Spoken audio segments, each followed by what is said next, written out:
Hey guys, this is Jordan here, and you are watching Hackjob. I'm going to go ahead and do a little commentary and walk you through how we made this short film. So, Hackjob was actually made when I was 19 years old in film school. There's a little clue there on the shelf, by the way. Remember that doll.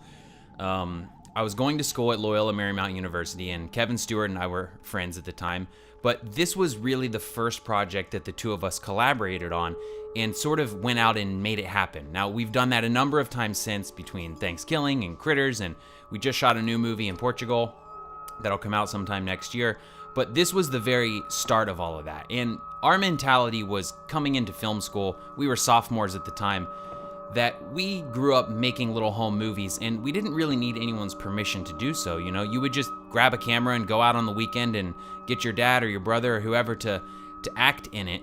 But when you get to film school, even though you have all the gear and crew and you have a lot of stuff that's accessible to you, you still need film stock, you need permission for the stages, you need permits, you gotta rent props. You're introduced to this whole other world of movie making, which is fine, and that's how things are done. But it was a little bit of a shock to us, and Hackjob came from the spirit that we just wanted to get back to our childhood youth of making films and just go out and shoot something. So this we just made happen. Now, we were 19 years old, we stayed up all night and we built this little set with some available flats that were in the film stage. We had a couple of our friends here, Tony and Jesse, and Brad and Pete. There were a couple other guys helping us with the lighting. We rented the gear for free. We ended up shooting on 16mm film, and so we got the camera from the school's camera department, and the film stock, we only could do 1 or 2 takes of all of these shots you see because we didn't have very much film. And we ended up getting short ends, which were basically just kind of leftovers or scraps that Kodak donated to the school that were meant to use in cinematography classes or for teaching purposes.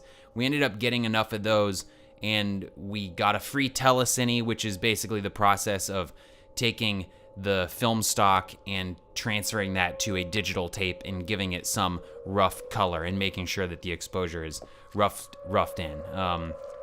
So we were able to pull off all of that kind of stuff, and we've replicated that process to this day many times, where I think that is really important, and that's some piece of advice that I would give to you if you're trying to make a film but struggling, is just go out and make something happen. So this short film, you can see the character here prepping all of these deadly weapons, and he had a cart full of knives and saws, and here he has this circular saw.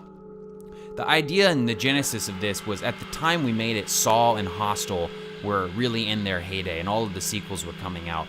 And we kind of made this in a response to the torture porn movement that was happening in the horror genre, where our idea and our concept would be that you see somebody preparing this table full of weapons and you assume he's going to dissect a victim and kill her, and we realized then maybe that it's not for his use but something else.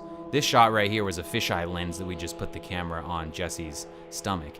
Now we see our character, he brings over a little doll, and now suddenly maybe our brains are starting to think, wait a sec, he's not gonna actually do anything to her. He prepped the table full of weapons and he has everything laid out and he washed the victim, but he's gonna leave the room for something much, much more horrific to take place.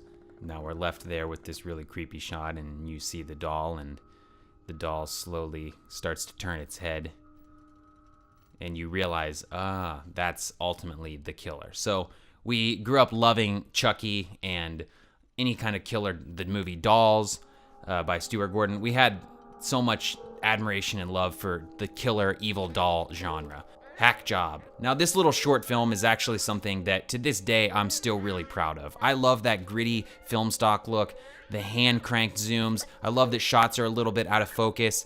This really was our love letter to the evil doll genre, but done in a Texas Chainsaw Massacre way. And I love the grittiness of that movie, so to this day, I still think this holds up, and I hope you guys really enjoyed it. Thanks for listening.